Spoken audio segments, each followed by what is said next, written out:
في سنة 1955 كان صالح سليم رئيس النادي، وكان عندنا فرود اسمه محمد عباس.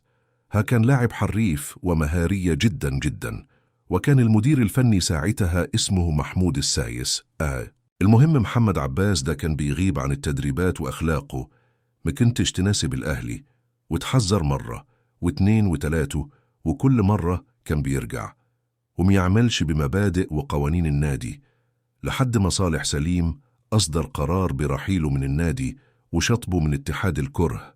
جاه محمود الجوهري مسك الفرقة بعد محمود السايس، وطلب إن الإدارة تدي اللاعب فرصه جديده لأنه محتاجه معاه.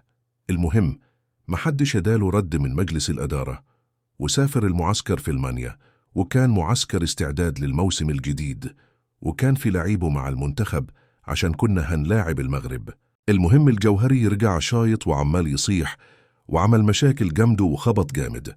أنا محتاج اللاعب ده بأي شكل من الإشكال، لأنه فعلا كان موهبه فآذى.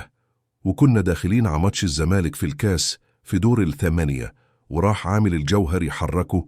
كان رد الفعل عليها من صالح سليم خلاه يفتح بوقه يوصل لصيرته. قدم الجوهري استقاله قبل الماتش عشان يضغط على مجلس الإدارة ويرجعوا اللاعب، والصاعقة كانت هنا لما صالح سليم قبل الاستقالة تسكت اللاعب الكبير في الفرقة. لا مسكتوش فيعملوا شليه وتنقسم غرفة الملابس، ويتمرد 16 لاعب من الفرقة على القرار بتاع قبول الاستقالة، فيسكت صالح سليم. لا ده راح معلي عليهم وواقف 26 لاعب بتوع الفريق الأول. انت متخيل؟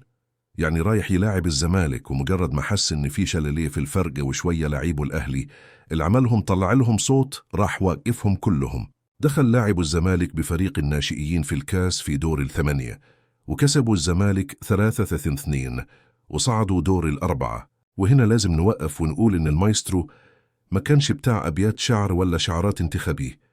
لما وقف بعلو صوته وقال جمل وعايشه لحد نهارده: الأهلي فوق الجميع، مستري سموش لكن مريك شانته. وهذا مبادئ الأهلي العظيم. الأهلي كيان كبير وعظيم، الأهلي كبير أفريقيا والعرب،